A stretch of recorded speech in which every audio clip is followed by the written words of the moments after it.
What's going on, horror lovers? Horror with Hoss come back to you with another video. And in this video, I'm going to be doing a review for a movie I showed off in the previous video, and that is the 2023 movie, Kill Her Goats. This movie runs 1 hour and 39 minutes. It is written and directed by Steve Walsh, and it is set in Cape Cod, Massachusetts. The way this movie starts off, it kind of gives you a brief history of this house you'll be seeing, which is the Tupp house, and the family that had originally owned it, and how it had been passed down through time, and that there had been a lot of good and bad things that happened, and it kind of alludes to the fact there might be a curse on the house. Then it opens on a scene in the woods in a tent where there is a man and a woman there, whom you find out at some point who they are, the man being Conwell Buckleby, who is the father of Audra and Haley, who you'll meet later on in the movie. And he's there with a lady that he met from the golf course by the name of Tandy Drip, who it just describes as a tramp from the golf course. So right away, you kind of get the idea that this is, yes, it's kind of a horror movie, but it also has some comedic aspects in there, and the way it actually shows everyone, it shows like a little listing for every person and like a description of who they are as the movie's introducing these characters to you, which I thought was a pretty cool thing, and a funny little things that it added in there, like that with Tandy Drip. And this is also where you get your first glimpse of Goatface. Then it basically shows like it's rewinding. So basically you're starting out at one event and then it keeps moving backwards. So then it says earlier in the day. And then that's where you meet Audra's friends, those being Reese and Missy, played by Monica Sims and Ellie Gonsalves. I hope I'm saying that right. But they're on a beach just talking, chatting, and they happen to notice Audra's ex-boyfriend who is there, who is Devin Bruce. And he's taking pictures of his current girlfriend, who is Autumn Applebaum. And she is topless during this photo shoot that they're doing at this at the water, whatever there.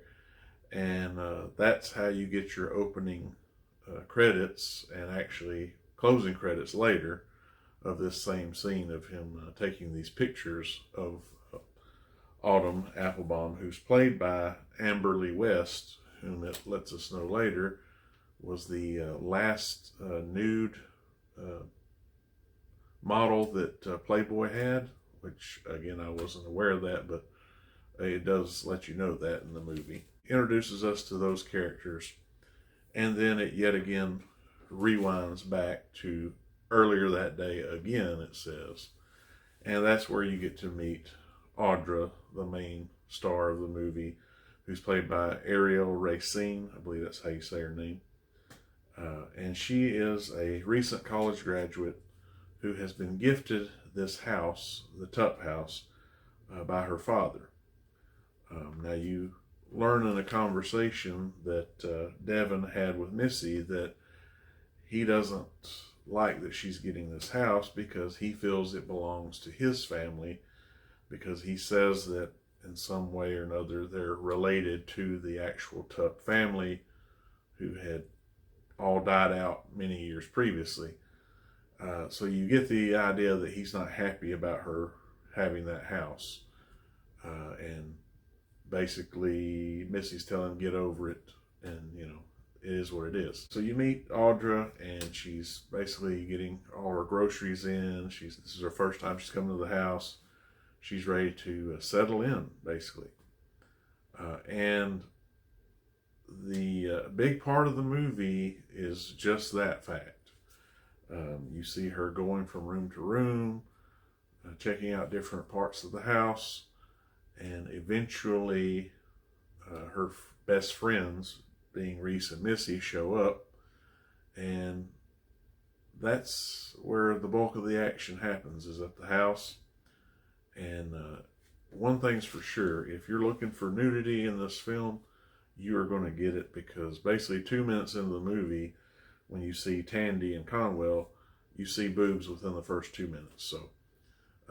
So if female nudity, especially of the breast persuasion, is your thing, you're going to like this movie, because you see that quite a bit. You're going to see such things as wine being consumed, wine being spilled, glasses of wine getting broken. Not one, but two prolonged shower scenes by two of the main characters there. And also you get to see Audra trying on different tops, which basically goes through every top that apparently she has with her. Yeah, it's just really, you can tell the tongue-in-cheek way that he went with this movie. I think that's what he was going for. Now, I don't know that for a fact, but that's the impression that I got, is that yes, this is kind of meant to be a horror movie, but it's also kind of meant to be a send-up of other horror movies and tropes in those movies. So I really enjoyed that. At some point you're like, you can't tell, is it trying to be serious? Is it not trying to be serious? And as it goes along, you just have to decide that for yourself. The main question is, will you be entertained when you watch this movie? I think the answer is yes. I was entertained. I really liked it from start to finish.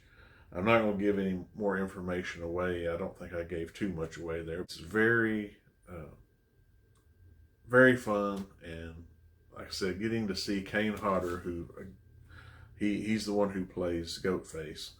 Getting to see him do what Kane Hodder does, you know, it's granted it's not Jason, but it's, you know, similar in the way that he may dispatch of different people in the movie. So if you're looking for lots of kills and lots of, you might be disappointed there, because there's a big portion of the movie where none of that is going on. But once things get started, then it kind of amps it up. And as it says on the card that comes with the movie, there's no CGI. This is all practical effects. So any of the blood and guts you see, it's all done by, you know, special effects people. So that part I really appreciate as well, because CGI is overdone a lot in different types of movies, and in the horror genre, I think most people like myself who are fans of horror will appreciate the practical effects, and I think they did a great job with it. So I think this movie is well done. It's a really good release, and if you get the Steelbook, you know, I suggest that. But there's also the Blu-ray with the slipcover, if that's what you'd appreciate, which the slipcover has great art as well. So either way, I don't think you'll go wrong. But that's where I'm going to leave this review. Just let me know what you think about it down in the comment section. If you like this video, please give me a thumbs up. If you really like this video, consider subscribing if you haven't already. Click the notification bell, that way you'll know every time I upload a new video. Hope all of you have a great rest of your day, and we'll see you in the next one. Peace.